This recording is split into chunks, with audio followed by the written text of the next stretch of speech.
My first thoughts while writing my senior speech. Wow, this came faster than I expected. I asked Mr. Renshaw, was there any possible way I can graduate without getting on stage giving a speech?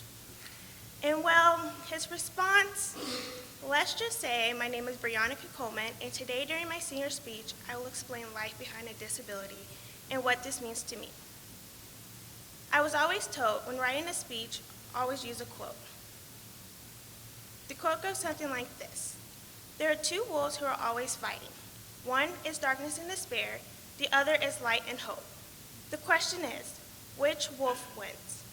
The one you feed the most. Something I've learned from this quote, always have hope because you determine the outcome.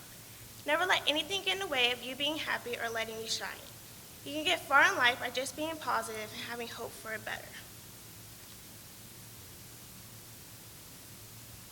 Have you ever made an assumption about a person with a disability that you realized was incorrect? Well, I hate to say, but this was me freshman year.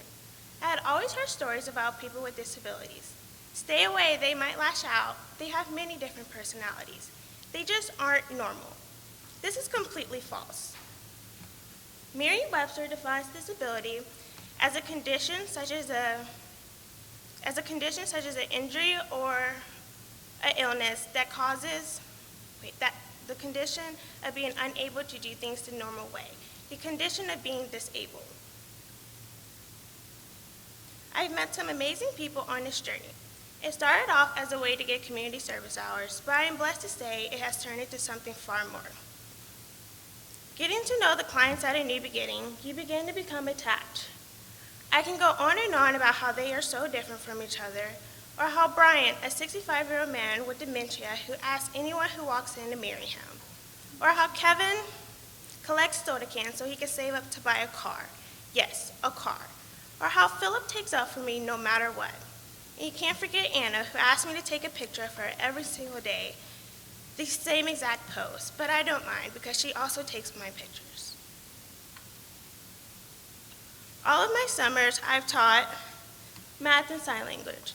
When I tell people this story, I always get the same response. Wow, Bree, you know sign language? Or wow, Bree, you love math that much? The answer is no.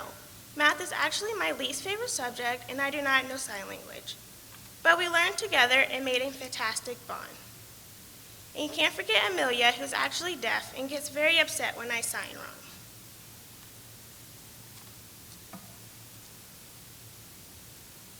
Sometimes when you think of math, you think of your everyday algebra or geometry, how it's so frustrating and how we'll probably never use it.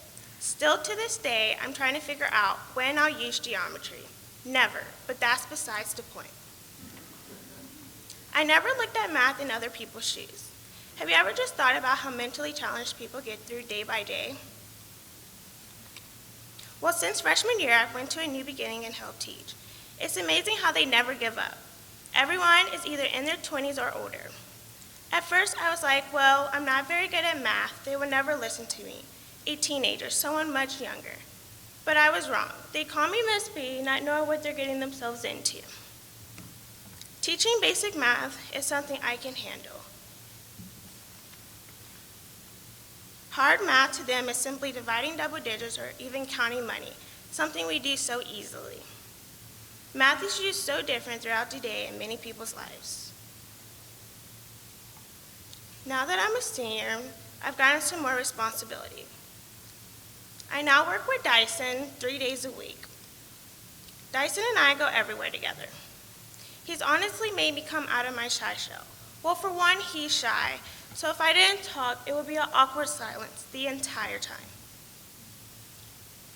Dyson, you've probably even seen Dyson at a couple Oakridge football games. I even promised Dyson and George a seat at my graduation that they won't let me forget. Every time I see them, they always say, don't forget, you invited me to your graduation. I won't mess it up. So no, I do not agree with Merriam-Webster's definition, not being able to do things the normal way. I feel as if they can do everything we can do. It just takes them a little more time. They've honestly made me a better person. They've made me the person I am. Thank you.